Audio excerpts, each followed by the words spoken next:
स्वागत है आपका दोस्तों बिहार न्यूज़ में। मैं हूं फिरदौस गनी। दोस्तों आज हो चुका है 19 दिसंबर 2024। तो आज की पूरे बिहार की टॉप न्यूज़ लेकर आए हैं आपके लिए। तो चलिए चलते हैं आज की पूरे बिहार की खबरों की ओर। राजधानी पटना समेत बिहार के मौसम में बदलाव की स्थिति बनी हुई है। आकाश में आंशिक रूप से बादल छाए रहने के साथ रात्रि के तापमान सामान्य से 3 से 4 डिग्री ऊपर बना हुआ है। जब गुरुवार को भी दिन के तापमान में विशेष बदलाव की संभावना नहीं है। मौसम विज्ञान केंद्र पटना के अनुसार अगले 3 दिनों के दौरान रात के तापमान में वृद्धि होगी। इसके बाद तापमान में गिरावट आने से ठंड में वृद्धि की संभावना है। पटना सहित बिहार के अधिकतर भागों में सुबह के समय हल्के कोहरे का प्रभाव बना रहेगा। दिन में धूप निकलने से मौसम सामान्य बना रहेगा। उत्तर बिहार के तापमान में गिरावट के बीच पछुआ हवा के बीच ठंड का असर बढ़ गया है। बिहार के वाल्मीकिनगर, गोपालगंज, मुजफ्फरपुर, पुपरी, मधुबनी, मधेपुरा, अगवानपुर को छोड़ करके पटना सहित शेष जिलों के न्यूनतम तापमान में वृद्धि दर्ज की गई है। बिहार शिक्षा विभाग ने एक बेहतरीन काम की शुरुआत की है। जहां बिहार के अलग अलग जिलों में से कुल 12 शिक्षकों को टीचर्स ऑफ द मंथ से सम्मानित किया गया है। इन्हें शिक्षा विभाग के अपर मुख्य सचिव डॉक्टर सिद्धार्थ की तरफ से प्रशस्ति पत्र देकर के सम्मानित किया गया है। नवंबर माह में शिक्षा विभाग द्वारा बेहतरीन काम के लिए सम्मानित होने वाले शिक्षकों में गोपालगंज के पंचदेवड़ी प्रखंड के जमुनहा बाजार उच्च विद्यालय के सुधांशु कुमार का नाम भी शामिल है। इसके साथ ही जमुई के बरहट +2 स्कूल के अलका भारती, किशनगंज के वीरपुर दिव्य स्थान प्राथमिक विद्यालय के शादाब कमर, मधेपुरा के बिहारीगंज प्रखंड के हतिया उंधा रैना टोला के उत्क्रमित उर्दू मध्य विद्यालय के विकास कुमार, मुजफ्फरपुर के बनवासपुर उत्क्रमित मध्य विद्यालय के पवन कुमार का नाम शामिल है। बिहार के गाड़ी चालकों के लिए परिवहन विभाग ने एक महत्वपूर्ण निर्देश जारी कर दिया है। इसके तहत अब ड्राइविंग लाइसेंस यानी कि डीएल और रजिस्ट्रेशन सर्टिफिकेट यानी कि आरसी में मोबाइल नंबर अपडेट रखना अनिवार्य कर दिया गया है। अगर आपके ड्राइविंग लाइसेंस और आरसी में मोबाइल नंबर अपडेट नहीं है तो फिर आपको जुर्माना भरने का सामना करना पड़ सकता है। परिवहन विभाग ने स्पष्ट रूप से कहा है कि यदि किसी वाहन चालक का मोबाइल नंबर उसके ड्राइविंग लाइसेंस और रजिस्ट्रेशन सर्टिफिकेट में दर्ज नहीं है तो फिर उसे जल्द से जल्द अपडेट कराना होगा। इस निर्देश का उद्देश्य वाहनों के मालिकों से जुड़ी हुई सभी जानकारी को सही तरीके से एकत्रित करना है ताकि किसी भी प्रकार की आपातकालीन स्थिति या फिर वाहन से जुड़ी हुई कानूनी कार्रवाई में सहायता मिल सके। इसके अलावा अगर किसी व्यक्ति का ड्राइविंग लाइसेंस, रजिस्ट्रेशन सर्टिफिकेट और फिर आधार कार्ड पर नाम में कोई अंतर है तो फिर इन्हें आधार कार्ड के साथ जिला परिवहन कार्यालय में संपर्क करना होगा। ये कदम भी विभिन्न दस्तावेजों में समानता बनाए रखने के लिए उठाया गया है ताकि कोई भी कानूनी समस्या न हो। बिहार की बेटी गोल्डी कुमारी का चयन प्रधानमंत्री राष्ट्रीय बाल पुरस्कार के लिए किया गया है। अंतर्राष्ट्रीय पैरा खिलाड़ी गोल्डी कुमारी को राष्ट्रपति भवन में 26 दिसंबर को आयोजित समारोह में पुरस्कृत किया जाएगा। राष्ट्रपति द्रौपदी मुर्मू उन्हें पुरस्कार देंगी। गोल्डी कुमारी बिहार के मुख्यमंत्री नीतीश कुमार के गृह जिला नालंदा के हरनौत की रहने वाली है। गोल्डी को ईमेल से राष्ट्रीय पुरस्कार के बारे में जानकारी दी गई है। इसके बाद से परिवार वालों में खुशी की लहर है। हरनौत के सिरसी गांव निवासी संतोष यादव की पुत्री गोल्डी कुमारी की उपलब्धि से हर तरफ चर्चा हो रही है। नालंदा की बेटी गोल्डी ने 13वीं राष्ट्रीय जूनियर और फिर सब जूनियर पैरा एथलेटिक्स चैंपियनशिप में 1 स्वर्ण और फिर 2 रजत पदक जीत करके देश का नाम रोशन कर चुकी है। दिव्यांग होने के बावजूद भी गोल्डी ने हिम्मत नहीं हारी और फिर आज खेल जगत में एक मिसाल पेश की है। जब बचपन में हुए इस हादसे के बाद उन्होंने अपने बाएं हाथ को खो दिया था लेकिन अपने हौसले को बनाए रखा। हाल ही में थाईलैंड में अंतर्राष्ट्रीय स्तर की स्पर्धा के दौरान शॉट पुल यानी कि गोला फेंक और जेवलिन थ्रो में गोल्ड और सिल्वर मेडल जीत चुकी है। नीतीश सरकार की ओर से भी गोल्डी को सम्मान मिला है। बिहार सरकार बिहार में फिल्म सिटी बनाने को लेकर के प्रयास कर रहे हैं। जहां लगातार प्रयास किया जा रहा है। इसके लिए सरकार ने केंद्र से सहयोग मांगने का निर्णय लिया है। बिहार सरकार इस परियोजना के लिए केंद्र से 200 करोड़ रुपए की सहायता लेने का प्रस्ताव भेजा जा रहा है। जहां कला, संस्कृति एवं युवा विभाग कार्यालय में पत्रकारों से बातचीत करने के दौरान बिहार के उप मुख्यमंत्री विजय कुमार सिन्हा ने बताया कि बिहार में फिल्म सहित रचनात्मक उद्यम के विकास के लिए विभाग की ओर से बहुस्तरीय प्रयास किए जा रहे हैं। जहां कला, संस्कृति और फिर युवा विभाग के मंत्री विजय सिन्हा ने कहा कि हम बिहार में फिल्म उद्योग को अस्थायी आधार देने के लिए फिल्म सिटी विकसित करने जा रहे हैं। इसके लिए मुख्यमंत्री नीतीश कुमार की अनुमति से स्थान का चयन किया जाएगा। फिल्म सिटी में विश्व स्तरीय सुविधा मुहैया कराने के प्रयास में हम केंद्र सरकार से भी सहयोग लेंगे। इस महत्वाकांक्षी परियोजनाओं के लिए 200 करोड़ रुपए की सहायता का प्रस्ताव भेजे जा रहे हैं। उन्होंने बताया है कि फिल्म निर्माण से जुड़ी हुई बारीकियों के अध्ययन के लिए पुणे का फिल्म एवं टेलीविजन संस्थान एवं विश्व स्तरीय केंद्र रहा है। इस संस्थान के क्षेत्रीय केंद्र पश्चिम बंगाल, केरल, अरुणाचल प्रदेश जैसे राज्यों में रहे हैं।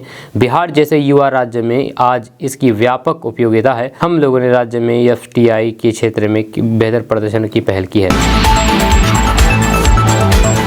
बिहार में शीतलहर का प्रकोप लगातार जारी है। मौसम विभाग ने बिहार में 17 जिलों में शीतलहर और फिर कोहरे को लेकर के अलर्ट जारी कर दिया है। जहाँ उत्तर पश्चिम भारत में भीषण शीतलहर का भी असर बिहार में देखने को मिलेगा। भीषण ठंड को देखते हुए आपदा प्रबंधन विभाग ने टोल फ्री नंबर जारी कर दिया है। आपको बता दूं कि पश्चिमी चंपारण, सारण, सिवान, बक्सर, पटना, शेखपुरा, नालंदा, जहानाबाद, मुजफ्फरपुर, वैशाली, दरभंगा, बेगूसराय, समस्तीपुर, मधेपुरा, जमुई, भागलपुर और कटिहार के अधिकतर भाग में देर रात और सुबह में घना कोहरा छाया रहेगा। आपदा विभाग ने टोल फ्री नंबर जारी किया है। जहाँ बिहार आपदा विभाग की ओर से अगले 2 दिनों तक शीतलहर को देखते हुए टोल फ्री नंबर जारी कर दिया है। किसी भी आपातकालीन सहायता के लिए आपदा प्रबंधन विभाग के राज्य आपातकालीन संचालन केंद्र पर संपर्क करें। हेल्पलाइन नंबर है 06122294204205। ये टोल फ्री नंबर है। जहाँ आप इस पर नंबर कॉल करके आप किसी भी चीज की सहायता ले सकते हैं, खास करके शीतलहर को देखते हुए। दोस्तों, नीतीश कुमार ने अपनी बिहार यात्रा रद्द तो नहीं की है, लेकिन हफ्ते भर टाल तो जरूर दिया है और अचानक ही नाम भी बदल दिया गया है। ये सब क्यों हुआ, इसके कई कारण लगते हैं, जिसमें एक तो बिहार विधानसभा में विपक्ष के नेता तेजस्वी यादव का दबाव भी माना जा रहा है। 2023 के मध्य प्रदेश विधानसभा चुनाव और फिर हाल के महाराष्ट्र चुनाव में महिलाओं की सबसे महत्वपूर्ण भूमिका देखी जा रही है। नीतीश कुमार का फोकस तो महिला वोटर पर बहुत पहले से रहा है, लेकिन अब तेजस्वी यादव को भी अहमियत समझ में आने लगी है। बिहार में लागू की गई शराबबंदी तो महिला वोट बैंक से जुड़े हुए सबसे बड़ी मिसाल है। जब चुनाव में महिलाओं की भूमिका की तो प्रधानमंत्री नरेंद्र मोदी भी तारीफ कर चुके हैं। मोदी ने एक बार महिला को साइलेंट वोटर करार दिया था और बिहार में जातिगत जनगणना के बाद मोदी ने 2-4 जातियां बताई थी, उनमें एक तो महिला ही थी। महिला वोट बैंक को साधने के लिए ही नीतीश कुमार ने 15 दिसंबर से महिला संवाद यात्रा की घोषणा की थी, लेकिन विवाद होने पर टाल दिया गया। जब बिहार यात्रा पर तो वे निकल ही रहे हैं, लेकिन उसे नया नाम मिला है। जहाँ 23 दिसंबर से नीतीश कुमार प्रगति यात्रा पर जाने वाले हैं। जहाँ महिला संवाद यात्रा से इसका नाम बदल करके प्रगति यात्रा कर दिया गया है। जहाँ प्रगति यात्रा के दौरान वे विकास कार्यों की समीक्षा करेंगे और महिला संवाद यात्रा में भी करीब करीब यही होना था। जब फिलहाल ये तो नहीं पता कि नीतीश कुमार की महिला संवाद यात्रा आगे भी होगी या नहीं, लेकिन उसका कार्यक्रम बनेगा भी तो फिर प्रगति यात्रा के बाद ही। जब महिला संवाद यात्रा को टाले जाने में नीतीश कुमार के मौजूदा कट्टर विरोधी लालू प्रसाद और उनके बेटे तेजस्वी का ही हाथ लगता है। असल में लालू प्रसाद यादव ने नीतीश कुमार की महिला संवाद यात्रा पर बड़ा ही अजीब कटाक्ष किया था और उसके बाद नीतीश कुमार की विधानसभा में उनके बयान को लेकर के विरोधियों की तरफ से माहौल बनाया जाने लगा था। नीतीश कुमार की महिला संवाद यात्रा को लेकर के आरजेडी नेता लालू प्रसाद यादव ने कहा था कि वे महिला संवाद यात्रा के बहाने आंख सेकने जा रहे हैं। देसी लहजे में ये बड़ी ही छिछोड़ी हरकत मानी जाती है, जैसे सड़क छाप लफंगों के लिए इस्तेमाल किया जाता है। जब पत्रकारों ने लालू प्रसाद यादव को नीतीश कुमार के बयान पर प्रतिक्रिया पूछी तो फिर लालू प्रसाद यादव का कहना था कि पहले आंख सेके ना, अपना जा रहे हैं आंख सेकने। नीतीश कुमार ने कहा था कि बिहार विधानसभा चुनाव 2025 में भी जीत तो एनडीए की ही होगी और लालू प्रसाद यादव ने उसी बात पर इस रूप में इसकी प्रतिक्रिया दी।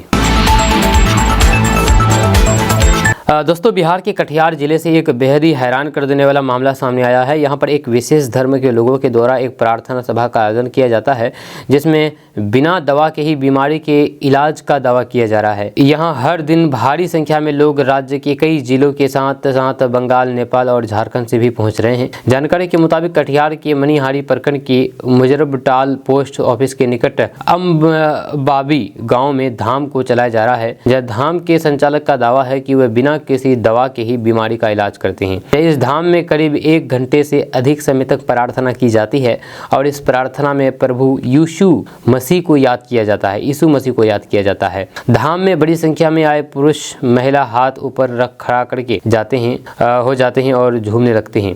यहाँ पर अपनी बीमारी का इलाज कराने भागलपुर से आए एक व्यक्ति ने कहा कि उन्हें पीठ में दर्द को शिकायत थी। कई डॉक्टरों को दिखाया लेकिन दर्द से आराम नहीं मिला। इसी दौरान उनके किसी परिचित परिचित ने इस धाम के बारे में उन्हें बताया, इसलिए वे यहाँ अपना इलाज कराने के लिए आ गए। वहीं पर इस धाम को चलाने वाले संचालक विजय बासु कहते हैं कि उनके धाम से सैकड़ों की संख्या में लोग ठीक होकर के गए हैं और हर मर्ज का इलाज प्रार्थना के माध्यम से ही की जाती है। कोई दवा नहीं दी जाती है। वे कैंसर, बुखार जैसे गंभीर बीमारी के इलाज का भी दावा कर रहे हैं। हालांकि केडीबी लाइव ऐसे किसी भी खबर की पुष्टि नहीं करता है।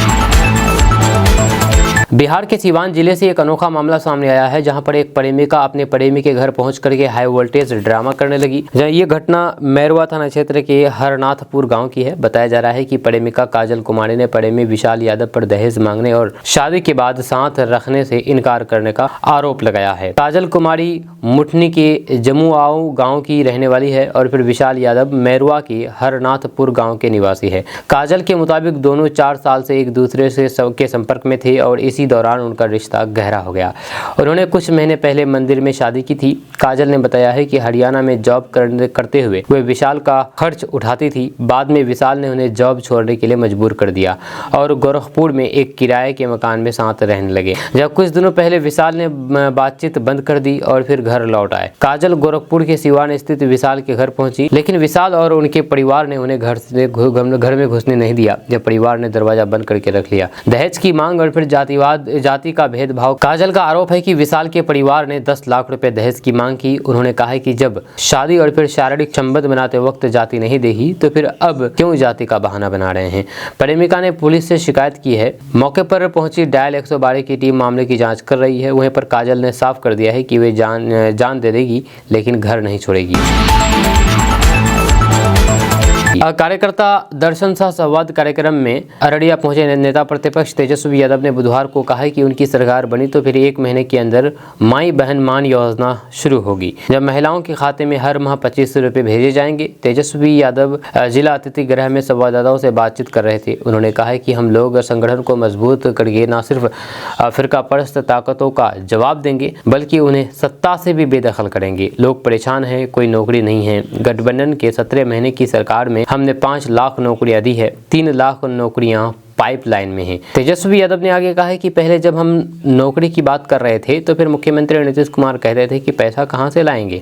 अब मुख्यमंत्री से पूछना चाहिए कि जब बीजेपी के साथ सरकार में है तो फिर कितनी नौकरियां उन्होंने दी है। उन्होंने कहा है कि उनकी सरकार बनी तो फिर 200 यूनिट बिजली मुफ्त में दी जाएगी। विधवा और फिर सामाजिक सुरक्षा पेंशन आदि को 400 से बढ़ाकर के 1500 रुपये तय कर दिया जाएगा। जब बीपीएससी की बारी आती है तो फिर पेपर लीक हो जाता है, परीक्षार्थी परेशान है, परीक्षा को रद्द करना पड़ता है। उन्होंने कहा है कि उनकी सरकार में कोई भी पेपर लीक नहीं हुआ है। सीमांचल में बाढ़ आई तो फिर केंद्र ने कोई भी मदद नहीं की है। हमारे पास विजन है, रोड मैप है और फिर काम करने का तरीका है।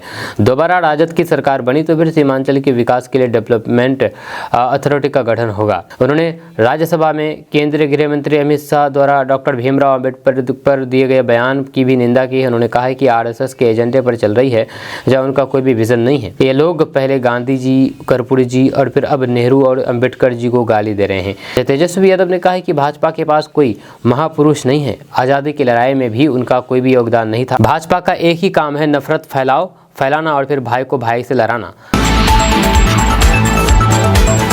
पूर्णिया सांसद पप्पू यादव ने आज संसद में नियम 377 के तहत किसानों को हो रही खाद्य संकट की समस्याओं को उठाते हुए सरकार से तुरंत कदम उठाने की अपील की है।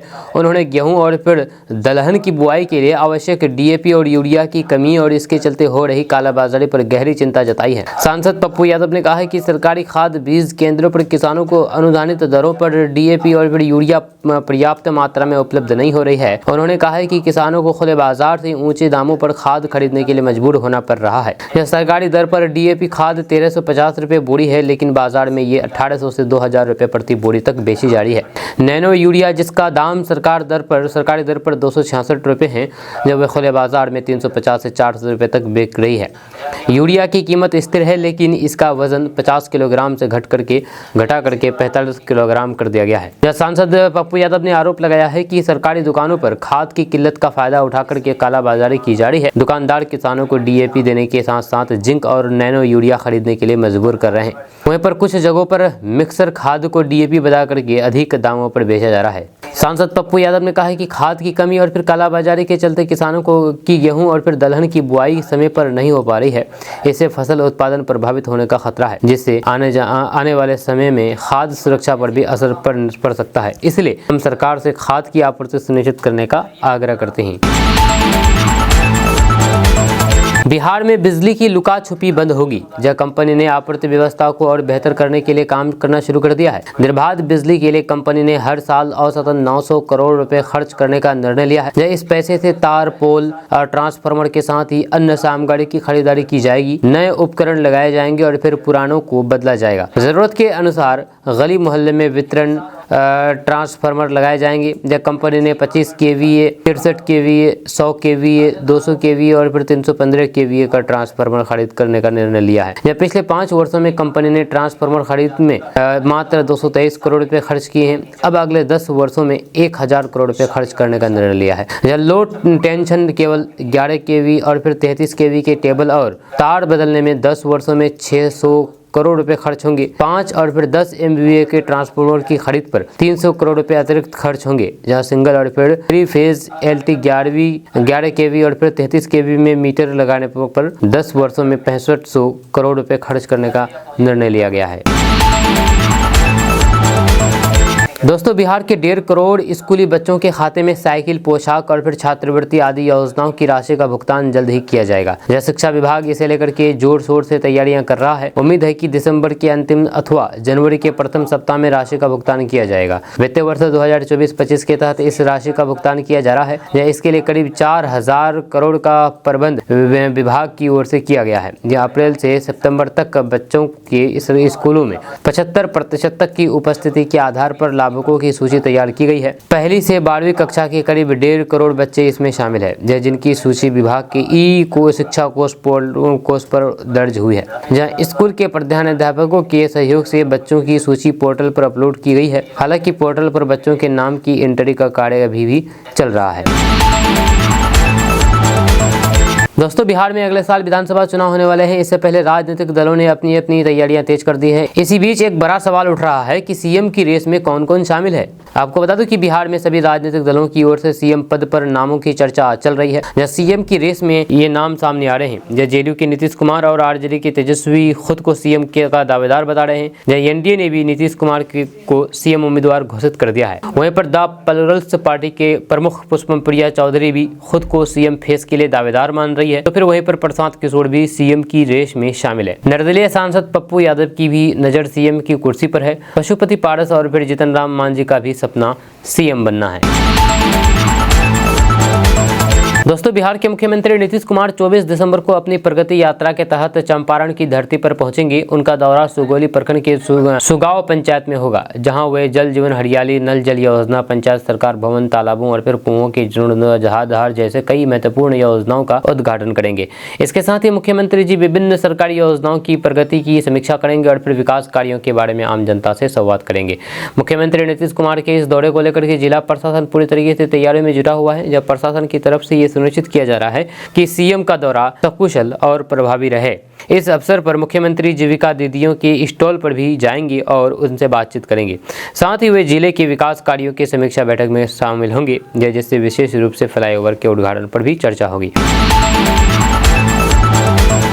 दोस्तों, बिहार के मुख्यमंत्री नीतीश कुमार 23 दिसंबर से प्रगति यात्रा पर निकलेंगे। ये उनका पहला चरण होगा, जहां उनकी इस यात्रा पर आरजेडी और फिर कांग्रेस के नेता हमलावर हैं। जहां आरजेडी सुप्रीमो लालू प्रसाद यादव की बेटी रोहिणी आचार्य ने सीएम नीतीश कुमार की इस यात्रा को लेकर के हमला बोला है। रोहिणी आचार्य ने एक्स पर लिखा कि पहले महिला संवाद यात्रा, फिर समाज सुधार यात्रा और अब प्रगति यात्रा। यात्रा एक, मगर नाम में फेरबदल अनेक। नाम तय करने में अनिश्चितता ही मानसिक अस्थिरता जाहिर होती है। जब कहीं ऐसा ना हो कि यात्रा का अगला नाम विपत्ति यात्रा हो जाए। जहां उधर बिहार कांग्रेस के मुख्य प्रवक्ता राजेश राठौर का कहना है कि महिला संवाद यात्रा के नाम पर नीतीश कुमार डर गए हैं। अब बिहार की दुर्गति करके हुए प्रगति यात्रा पर निकल रहे हैं। जब 20 सालों में नीतीश कुमार ने दुर्गति तो इतनी की है कि अब महिला संवाद के नाम पर भी डर लग गया है। आपने ही महिला संवाद नाम दिया था, 225 करोड़ रुपए खर्च होने वाले थे, अब प्रगति यात्रा पर निकल रहे हैं। जी हाँ, इनका मतलब है कि सचमुच आपकी मति भ्रष्ट हो गई है। दोस्तों, नेता प्रतिपक्ष तेजस्वी यादव ने कहा है कि नीति आयोग की रिपोर्ट में बिहार का नाम सबसे गरीब राज्य में दर्ज है। बेरोजगारी और गरीबी के साथ पलायन सबसे बड़ी समस्या बनी हुई है। इसे दूर करने में नीतीश सरकार असफल रही है। ये बातें तेजस्वी यादव ने मंगलवार को स्थानीय अतिथि गृह में कही है, जब वे कार्यकर्ता दर्शन संवाद कार्यक्रम के चौथे चरण में मधेपुरा पहुंचे थे। जब उन्होंने कहा कि थके सीएम और रिटायर्ड पदाधिकारी से बिहार का विकास नहीं हो सकता, बदलाव जरूरी है। जब माई बहन सम्मान योजना को लेकर के जदयू सांसद ललन सिंह के बयान पर पलटवार करते हुए उन्होंने कहा कि पहले मुख्यमंत्री बताएं कि 15 दिन की बिहार यात्रा में जो 2 अरब 25 करोड़ 78 लाख रुपए खर्च किए जा रहे हैं, वह कहां से आ रहा है? जनता को इसका हिसाब देना चाहिए। बिहार में सरकारी नौकरी की तलाश करने वालों के लिए खुशखबरी है। बिहार पुलिस अधीनस्थ सेवा आयोग यानी कि बीपीएससी ने स्टेनो असिस्टेंट सब इंस्पेक्टर यानी कि एएसआई पदों पर भर्ती के लिए नोटिफिकेशन जारी किया है।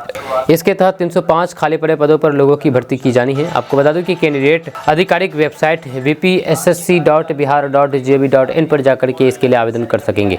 जो भी कैंडिडेट इसके लिए आवेदन करना चाहते हैं वह 17 दिसंबर 2024 से 17 जनवरी 2025 तक ऑनलाइन के द्वारा आवेदन जमा कर सकते हैं। ऑनलाइन आवेदन पत्र भरने के लिए कैंडिडेट को जरूरी गाइडलाइन वेबसाइट पर उपलब्ध है। इस पद पर आवेदन करने वाले कैंडिडेट की योग्यता की बात करें तो फिर इसके लिए आपको किसी भी मान्यता प्राप्त बोर्ड से इंटरमीडिएट यानी कि +2 की डिग्री लेनी होगी। इसके अलावा कंप्यूटर ऑपरेशन में डिप्लोमा जरूरी है। बाबा साहेब भीमराव अंबेडकर पर केंद्रीय गृह मंत्री अमित शाह ने राज्यसभा में जो भाषण दिया उसे लेकर के राजनीतिक गलियारों में बवाल मचा हुआ है। इस बयान को लेकर के विपक्ष अमित शाह पर लगातार हमलावर है, जहां वहीं पर देश भर में अमित शाह का पुतला फूंका जा रहा है। दरअसल अमित शाह ने अंबेडकर के नाम के इस्तेमाल को फैशन बताया था, जिसे विपक्ष संविधान निर्माता का अपमान करने का आरोप लगाते हुए अमित शाह से इस्तीफे की मांग की है। बिहार के गया जिले में मीडिया से बातचीत करते हुए बिहार विधानसभा के पूर्व स्पीकर विजय नारायण चौधरी ने कहा कि संसद में संविधान पर चर्चा के वक्त गृह मंत्री अमित शाह का व्यक्तित्व की जितना तुम अंबेडकर का नाम लेते रहो, अगर इतना देर भगवान का नाम लेते तो फिर स्वर्ग पहुंच जाते। अमित शाह के इस बयान का बिहार में भी विरोध शुरू हो गया है। लालू प्रसाद यादव की पार्टी आरजेडी ने इसका विरोध किया है, जहां उदय नारायण चौधरी ने कहा कि देश भर में संविधान, डेमोक्रेसी और फिर सेकुलरिज्म पर विश्वास करने वाले जितने लोग हैं वे शाह के इस बयान से आहत महसूस कर रहे हैं। उन्होंने आश्चर्य जताया है कि वहां पर दलित सांसद भी मौजूद थे, वे अमित शाह की बातें सुनते रह गए। दलित एमपी मुस्कुराकर नजर आए, ये कितनी शर्म की बात है। धीरे धीरे संविधान की शक्ति खत्म की जा रही है। जिसका नाम संविधान में नहीं है वह वीर सावरकर का नाम संसद में जोड़ा जा रहा है। इससे शर्म की बात और क्या होगी। उन्होंने इस बयान पर गृह मंत्री अमित शाह से इस्तीफा देने की मांग की है और देश की जनता से माफी की मांग की है। दोस्तों, पटना और औरंगाबाद की तरह अब पूर्णिया, भागलपुर, दरभंगा, सारण, गया में कैमरे और अत्याधुनिक तकनीक से लैस ट्रैक पर ड्राइविंग टेस्ट लिया जाएगा। इसके लिए पूर्व से बने टेस्टिंग ट्रैक का ऑटोमेशन होगा। ये कार्य परिवहन विभाग द्वारा मारुति सुजुकी इंडिया लिमिटेड के CER फंड से कराया जाएगा। इन जिलों में ड्राइविंग टेस्टिंग ट्रैक का ऑटोमेशन के लिए मारुति सुजुकी इंडिया लिमिटेड एवं परिवहन विभाग के बीच मंगलवार को विश्वेश्वरैया भवन स्थित सभागार में मेमोरेंडम ऑफ एग्रीमेंट किया गया है। आपको बता दें कि परिवहन विभाग मंत्री शीला कुमारी ने कहा कि भारत की अग्रणी वाहन निर्माता कंपनी मारुति सुजुकी की सड़क सुरक्षा के प्रति प्रतिबद्धता और फिर उनके राष्ट्रव्यापी कार्यक्रमों की मैं सराहना करती हूं। ड्राइविंग टेस्टिंग ट्रैक के ऑटोमेशन किए जाने से न केवल सड़क पर कुशल और फिर प्रशिक्षण ड्राइवरों को तैयार करने में सहायता मिलेगी, बल्कि दुर्घटनाओं में भी कमी आएगी एवं सुरक्षा यातायात सुनिश्चित में मदद करेगी।